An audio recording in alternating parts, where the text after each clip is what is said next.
Well, great day, everyone. Happy Money Making Mondays.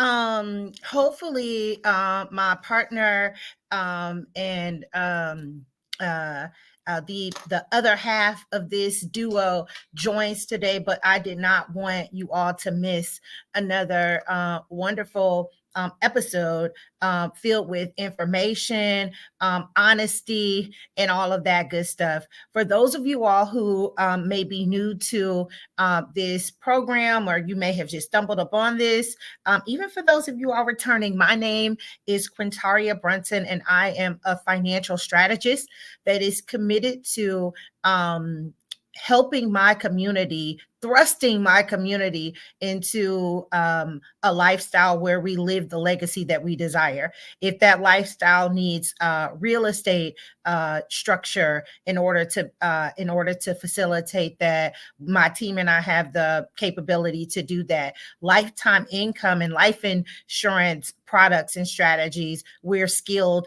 in that area. Business growth, franchising, business development, that is definitely the space that I love. So my strategy firm believes that there are four pillars that will get our community in a position to where we can have the lifestyle that we desire and live the life that we desire, in spite of systematic things that have kept us, that have tried to keep us out of that space. So we work hard to build positive mindsets, set strategies using businesses, real estate, and lifetime income. My partner who does this with me most Mondays is Mercedes Coates. She's the owner of Coatesway Financial, and she is dynamic in creating financial solutions as well too. So for today, it's just me. Y'all just got me today. So, we're going to make it do what it do. But before we get into our topic on 3 ways to motivate yourself, or what you can do when your money is funny, I want to do what I always do about this time. And I want to give a quote, and we're going to talk about when your money is funny. And this quote is short, sweet, and to the point, but I think it's necessary. And the quote is this: live below your means. And that's by Dave Ramsey. Live below your means, right? So today we're going to get into, like I said, what to do when your money is funny. And I think that this is a pivotal conversation because, one, Mercedes and I get on here and we talk about, saving and, new solutions, purchasing businesses, partnering with people, and all of that. And I realize that in some of the conversations that I have with individuals, once the show is over, or if they see me at an event or something like that, it's the conversation often is like, yeah, well, if I had, or, if everything were perfect, like I'm taking care of family, or I'm doing this and things of that nature. And just to be honest, it's no secret that life happens. Things get crazy at times. Money can be it can be a stressful topic. Sometimes you just feel like you don't have enough. You don't have what you need in order to survive. So going back to that quote, live beyond your means, that's the first place that I think we should kind of start. And because y'all know, at the Brunson Approach, we do more than just give you like tangible financial strategies. It starts with the mindset. One of the most impactful things for me, and I am still on my financial journey. I definitely have my legacy plans in place. For those of you all who follow Money Making Mondays, or myself, or the Brunson Approach, my firm that I own, I talk a lot about my 100-year legacy plan. So I have dreams and desires. I'm putting things in place so that I can have a win, so that my children's children's children will not have to hit Control Alt Delete after every generation and start all over. True. However, I want to say that I always have to remember my why, especially when there are when it is stressful things going on with my money. You know, the desire to be financially free, the desire to want to create a legacy and all of that is admirable. And I believe that we deserve that. I believe that I am not the only person that's entitled to dream about and to put in place a 100-year legacy. So are you. You have that right to do that, right? However, when life happens, you know, you have to remember your why. And I say this because I began to make bigger strides when I focused more on my why and not so much on the what was happening in that moment. So if you know, and at this point, I definitely, you know, I'm savvy in a lot of areas. You know, I can build a business forward and backward. You know, and you know, like I got game, I got business game, I got, you know, like financial game or whatever. But I'll say this: I got better as I stopped stressing when I began to prioritize my life in such a way that certain things didn't stress me out. Like I legit could lose it all today.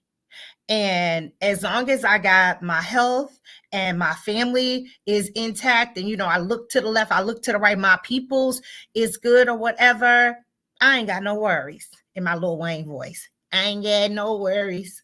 That ain't quite Lil Wayne voice, but I think y'all get my point. Like once I stopped getting so frustrated or getting or realizing that I'm in a race and it ain't even my race. You know, there was a time that I was stressing more about what my employers needed, you know, working overtime, working long hours. True story. Y'all know I always got a story for you. When my youngest daughter was maybe in second or third grade or something like that. She was still in elementary school, but she drew a picture of me and she brought it to me and she was super excited about the picture.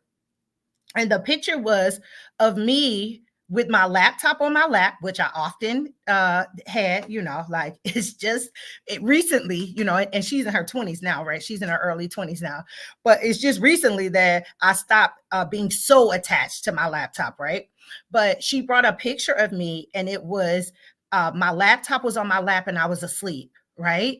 So I'm asleep with my laptop on my lap, and you know she was being so thoughtful and was so excited, but it let me realize like, yo, I am so dedicated to fulfilling the dreams of others, to other organizations. The institution that I work for, I had a pretty powerful or pretty important position, I'll say. But I was so determined to make sure that you know I got everything right for them. That my baby girl, you know, her memories of me was falling to sleep working for someone else. That really drove my why. And if you know anything about my story, I talk a lot about when I implemented my 20-year plan.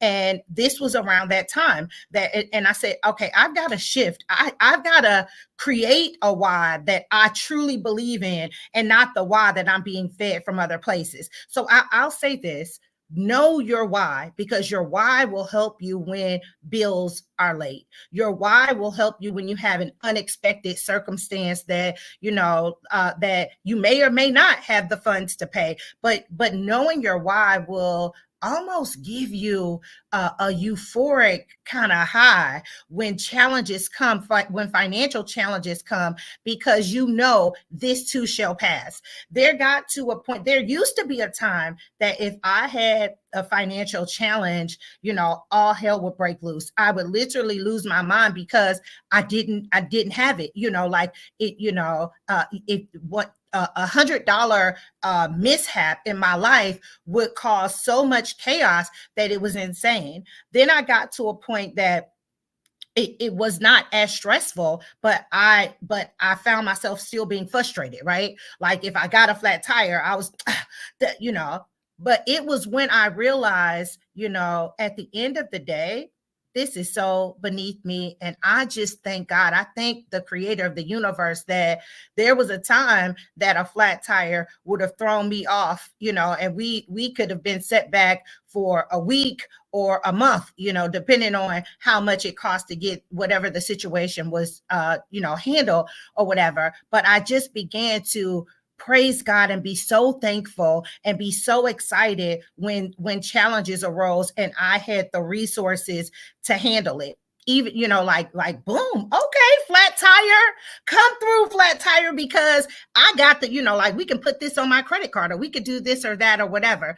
And I'm a little off, but I hope you all are kind of following me, and you really see the importance of not allowing things to throw you off your square. Remembering, keeping the main thing, and the main thing for me is building a legacy, is setting my tribe free, is letting us know that when we unlock our mindset, that there are strategies out there that will not only allow us to win financially, but will allow us to live pretty much forever, because your knowledge and your wisdom and the systems that you've put in place for your families and your businesses can go on and on and on. So that's a bit about my story on that, but that's the first tip for when your money is funny.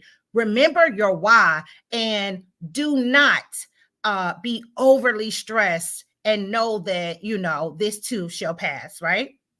The next thing I'll say that is a tip for when your money is funny is just focus on small wins and small goals. Going back to the story that I just shared with you all, now a flat tire is, does not mean like it doesn't make me nervous or anything like that, like a leak in the ceiling or something like that. But there was a time that I would lose my mind worrying about that before it even happens. And that's a whole nother podcast topic, right? But before it even happened, I would stress out about it because I didn't have it. And, and I was so worried about it. But back to this point, focusing on your small wins is, so when I got to the point that I could give thanks and say, you know what? A $250 mishap or unexpected expense doesn't throw me off. That is not major for some, but for me, I was so thankful and so appreciative, and I knew that I would never that was a milestone for me, that I had learned how to weather that and how to let a lot of things roll off of my back that was causing me unnecessary stress in the past. And I just learned to pat myself on the back for the small wins along the way. And those small wins always add up to a monumentous win. Is that a word? Monumentous? A big win, a real big win. At the end of the day, they add up to big wins. So when your money is funny, when you feel stressed out about your finances or things of that nature, in order to continue to build this legacy, in order to keep going forward in the direction so that you can win and you can feel good about, saving or putting money into tax-free vehicles and things of that nature, pat yourself on the back for the little things. If you were able to make your phone bill payment and your phone wasn't cut off this month, and that for you was a win, kudos. I'm giving it up for you, and I want you to do the same for yourself. Finally, visualize your success. Going back to the story that I shared earlier about my youngest daughter creating a picture of me or whatever, and I said that was around the time that I started to say, I've got to do something differently. I've got to do something differently. And it's on the wall a little further over, so I can't physically show you, but my 20-year plan was the size of my whole wall in my bedroom, but it was a vision board. And I created a vision board for years. And I need to go back to doing this. People have asked me, why haven't you hosted a vision board party in a while? It's been a minute, but we can hop back on it. But visualize your success. Visualize even in the brokest of the broke moments of your life, even when your money is hella funny. I mean, oh, you hilarious type funny, right? Even when your money is doing things that you didn't expect, and you know, like, and you just can't seem to really be in a position to do what you want to do with your money. Visualize how you would like it to be. Write that thing out. Put that thing up on the wall. In the space that I'm in now, 1, 2, 3, 4, just around me, there are 4 or 5 vision boards. There are 4 or 5 things that visually I can see the Quintaria of 10 years from now. I can see the goals and this is the one closest to me is from past goals. So I can see the track record of what I've done and what I've accomplished. But I'm going to say this because it's time to wrap up this session of Money Making Mondays. Visualizing my goals, making that 20-year plan allowed me, one, going back to number one, it always helped me to remember my why.